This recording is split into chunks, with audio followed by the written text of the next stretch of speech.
దేవుని పరిశుద్ధ నామమునకు మహిమ కలుగునుగాక. ప్రియులారా, ప్రభునామన మీ అందరికీ వందనములు. దేవుని వాక్యము ధ్యానందాము. ద్వితీయోపదేశ కాండము 28వ అధ్యాయం మొదటి నుండి. నీవు నీ దేవుడైన యెహోవా మాట శ్రద్ధగా విని నేడు నేను నీకు ఆజ్ఞాపించుచున్న ఆయన ఆజ్ఞలన్నిటినీ అనుసరించి నడుచుకుని నెడలా నీ దేవుడైన యెహోవా భూమి మీద ఉన్న సమస్త జనముల కంటే నిశ్చించును. నీవు నీ దేవుడైన యెహోవా మాట వినిన ఎడల ఈ దీవెనలన్నీ నీ మీదకు వచ్చి నీకు ప్రాప్తించును. ప్రియమైన దేవుని బిడ్డలారా, నాటి కాలంలో ఇశ్రాయేలు ప్రయాణం జరుగుతూ ఉన్నది. మోషే గారు ఇశ్రాయేలు ప్రజలతో మాట్లాడుచు ఉన్నారు. ఇశ్రాయేలు ప్రజలు పెద్దలైన వారిని పోగు చేసి దేవుడు చెబుతున్న ప్రతి మాటను కూడా ఆయన మధ్యవర్తిగా ఉండి వివరిస్తూ ఉన్నాడు ఇశ్రాయేలులకు. ఇక్కడ వ్రాయబడిన మాటలో దేవుని మాట శ్రద్ధగా వినాలి. అశ్రద్ధగా వినటానికి వీలు లేదు, నిర్లక్ష్యంగా ఉండటానికి వీలు లేదు, గర్వంగా ఉండటానికి వీలు లేదు.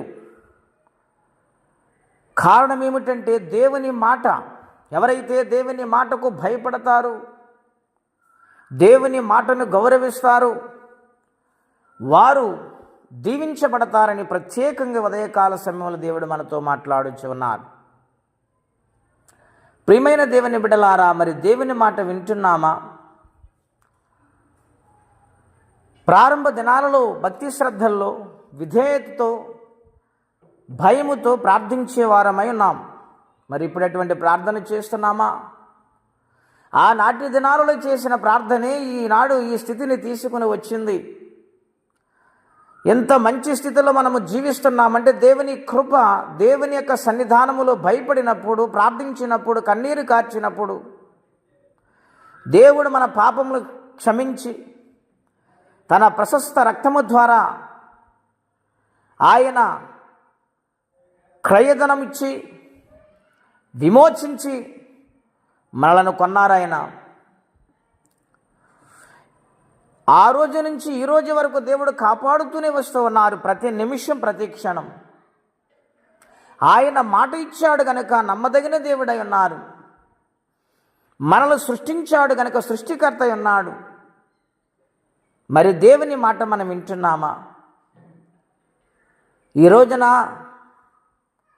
దేవుడిచ్చిన క్షేమమును బట్టి, అన్నవస్త్రములను బట్టి, ఆరోగ్యం ఆయుష్ను బట్టి, ప్రత్యేకంగా ప్రతి నిత్యము కాపాడుతున్న కాపుదలను బట్టి దేవుని మాటకు లోబడుతున్నామా?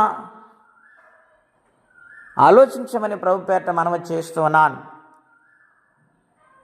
బైబిల్ గ్రంథంలో మొట్టమొదటి రాజైన సౌలు ప్రారంభ దినాలలో దేవుని మాట విన్నాడు. అమాలేకుల మీదకి యుద్ధానికి వెళ్ళమన్నప్పుడు యుద్ధమునకు వెళ్ళాడు. దేవుడు చెప్పిన మాటను పక్కన పెట్టి తన సొంత ఆలోచన మీద ఆధారపడ్డాడు. ఆ యుద్ధములో జయమొచ్చింది. బలహీనమైన వాటిని, చిక్కుపోయిన వాటిని చంపి బలమైన వాటిని, గొర్రెలను, ఎడ్లను తోలుకొని వచ్చినాడు. దేవుడు శపించబడిన ఆ యొక్క ఆస్తిని తీసుకొని ఆయన రావటం వలన దేవునికి ఇష్టము లేని వ్యక్తిగా మారిపోయాడు. సమూయేలు గ్రంథం 15:21 అంటాడు, బలులు అర్పించుట కంటే, క్రొవ్విన పొట్టేళ్లు బలు అర్పించుట కంటే మాట వినుట శ్రేష్టమని రాయబడి ఉన్నది. కనుక దేవుని మాట వినేవారిగా మనం ఉండాలి.